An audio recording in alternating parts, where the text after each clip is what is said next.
The badge glinted like a shard of false hope in the streetlight. He smiled, but his eyes didn't. They never do. It started in suburban Indiana, on a cold October night when 22-year-old Kayla Bennett was driving home from her friend Sasha's house. It was just past midnight, and the streetlights were barely functioning. Her wipers squeaked against the windshield as misty fog rolled in, making the neighborhood roads feel more like a ghost town than a friendly suburb. Kayla kept the music low and the heater up. She was less than 5 minutes from home when the flashing red and blue lights appeared in her rearview mirror. Her heart skipped a beat. She hadn't been speeding. No stop signs missed. Still, her hands automatically turned the wheel and pulled the car to the side of the empty road. A man got out of the black Crown Victoria. He walked slowly, confidently, like he belonged in that uniform. His boots echoed faintly as he approached. The car he stepped out of had no markings, no emblem, just a rotating siren light on top. Something about it seemed off, but Kayla brushed it away. Her window lowered halfway. "License and registration," he said, voice flat but firm. Kayla handed them over, her fingers trembling. He didn't inspect the documents, just held them in his hand and stared at her. His uniform looked right, but his posture, it was too stiff. Too studied, like someone pretending to be something they weren't. "You've been drinking tonight, miss." "No," she answered immediately. "Not a drop." "Step out of the car." Her pulse quickened. "Why? What did I do?" He didn't answer. His jaw clenched. The smile that crept onto his face didn't reach his eyes. Now, Kayla's instincts screamed. Every true crime podcast, every warning her mother ever gave her, it all flared up at once. "I'm calling 911 to confirm this stop." His eyes changed. Cold, flat. For a moment, he didn't move. Then he turned away, walked back to his car without another word. She quickly locked the doors, dialed 911 with shaking fingers. 911, what's your emergency? There's a police officer who pulled me over on Cherry Grove Drive. But, something's wrong. The woman on the line was calm. But her next words sent ice down Kayla's spine. There are no units assigned to that area at this time. Her breath caught. She looked up. The red and blue lights were gone. So was the car. There was only empty road behind her, swaying trees in the fog.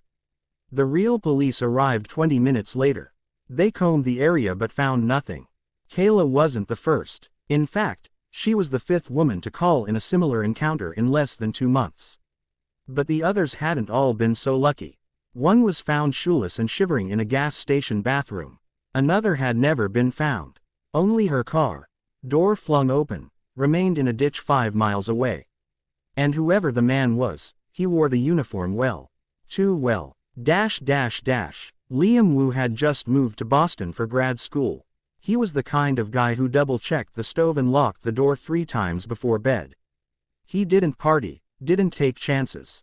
So when he moved into a modest 3rd-floor apartment near Brighton Avenue, he wasn't expecting trouble. Just books, deadlines, and quiet. On his 3rd night, at exactly 10:42 p.m., there was a knock at the door. He paused. Who knocks that late? When he looked through the peephole, a man in a navy blue uniform stood there. "Boston PD," the man announced. "There's been a reported gas leak. We're evacuating the building, unit by unit.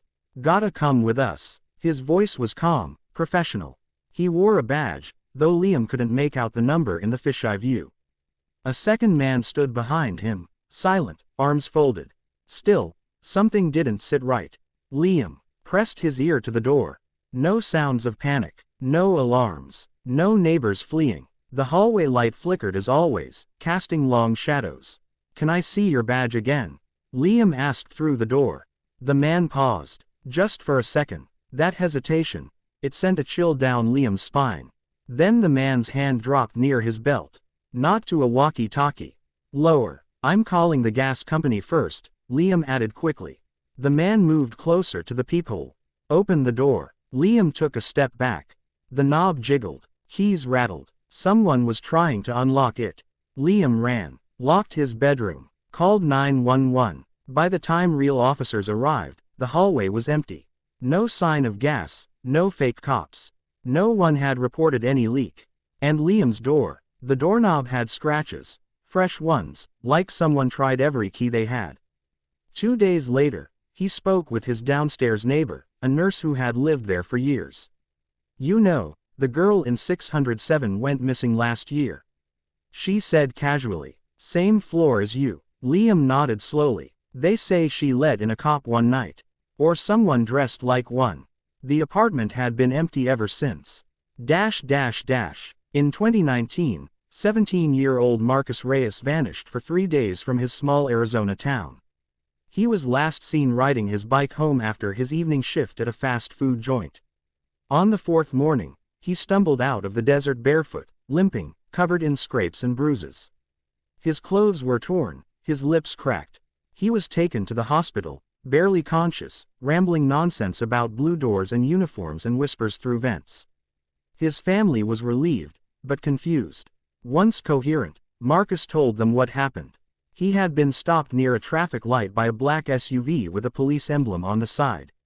2 officers stepped out, one white, older, one Hispanic. They asked where he was going, told him there had been vandalism reports in the area, and they needed to ask him some questions.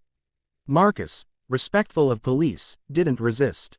He placed his bike in the trunk and got in. But they didn't take him to the station. They drove out of town. 20 minutes into desert nothingness. He asked questions. They didn't answer.